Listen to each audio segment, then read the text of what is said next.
Bom, bem-vindos a mais um vídeo e hoje a gente vai aprofundar um pouco mais os nossos conhecimentos sobre Gregor Mendel e também Charles Darwin.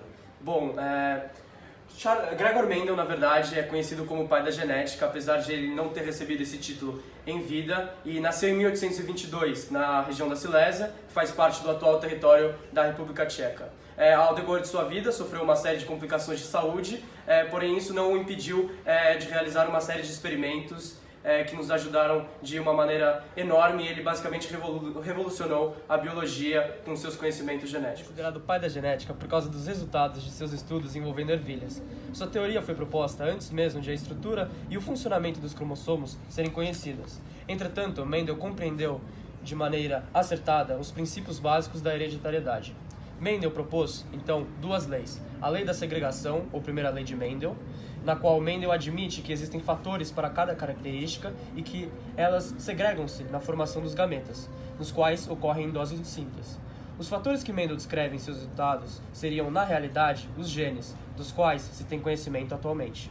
E também a lei da segregação independente, ou segunda lei de Mendel, onde Mendel admite ainda que os fatores para duas ou mais características distribuírem-se de forma independente para os gametas e combinam-se aos acasos. As duas leis de Mendel explicam, utilizando regras simples de probabilidade, as variações existentes na transmissão de algumas características. Além disso, elas serviram como base para a ampliação do conhecimento genético e propuseram a ideia de herança particulada, a qual demonstra que os pais passam adiante unidades herdáveis separadas, atualmente chamadas de genes. Assim sendo, as leis de Mendel foram o ponto de partida para a genética moderna e a compreensão correta de hereditariedade. Agora vou falar de Charles Darwin. Charles Darwin nasceu em 12 de fevereiro de 1809. Em 1859 publicou seu livro A Origem das Espécies. Naquela época a teoria não foi muito aceita pelos cientistas, porém depois de décadas foi começando a ser mais aceita. Ele também tinha teorias que todos os seres vivos derivavam de um ancestral comum e que ocorria uma evolução, uma seleção natural. A missão da viagem, que partiu da Inglaterra em 1831, era mapear a costa da América do Sul para atualizar as cartas náuticas britânicas e de quebra deixar na Patagônia 3 indígenas argentinos que haviam sido catequizados. Darwin, então, com 22 anos, foi convidado para o passeio. O navio Beagle aportou na Bahia e depois seguiu para o Rio, onde o criacionismo, crença religiosa de que Deus criou todos os seres vivos, teve seu primeiro baque. Ao observar uma mosca injetar seus ovos em uma lagarta viva para que as larvas se alimentassem das estranhas, Darwin se perguntou como poderia um Deus bom ter feito uma criatura tão cruel. Outro choque para Darwin no Brasil foi presenciar o comércio de escravos, prática que já havia sido abolida na Inglaterra em 1808.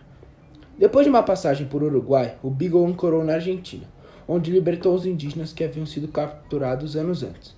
No país, Darwin coletou fósseis de preguiças e tatus ancestrais, que constatou que se tratava de animais gigantes que mudaram muito até virarem os descendentes de hoje. O navio continuou em direção ao sul, chegando na Patagônia, onde Darwin encontrou ainda outra pista da evolução das espécies. Existiam 2 tipos de emas na região, mas um exemplar era gigante, ao norte, e o outro era pequeno, ao sul. A semelhança entre os bichos sugeria que uma espécie originou a outra, ou que ambas tinham um ancestral em comum. Na ilha de Galápagos, Darwin achou pássaros com bicos diferentes, alguns para comer sementes, outros para comer cactos. Anos depois, ele entenderia que os pássaros tinham um ancestral comum, mas evoluíram em ambientes distintos. Os que sofreram mutações vantajosas para seu meio sobreviveram e passaram os traços aos seus descendentes. Apesar de abalada pelas descobertas, a fé criacionista de Darwin perdurava. Na Austrália, em 1836, ele observou a armadilha usada pela formiga-leão para capturar suas presas e concluiu que apenas um criador poderia ter dado ao bicho um mecanismo complexo. Também estranhou o ornitorrinco e o considerou um fruto de um projeto especial de Deus. O navio ainda viajou por 8 meses depois de chegar à Oceania. Durante o trajeto, Darwin coletou e despachou ossos, carcaças, pedras e plantas para especialistas ingleses. Quando voltou à Inglaterra, em outubro de 1836, escutou a opinião dos especialistas que tinham recebido suas amostras e começou a traçar sua teoria.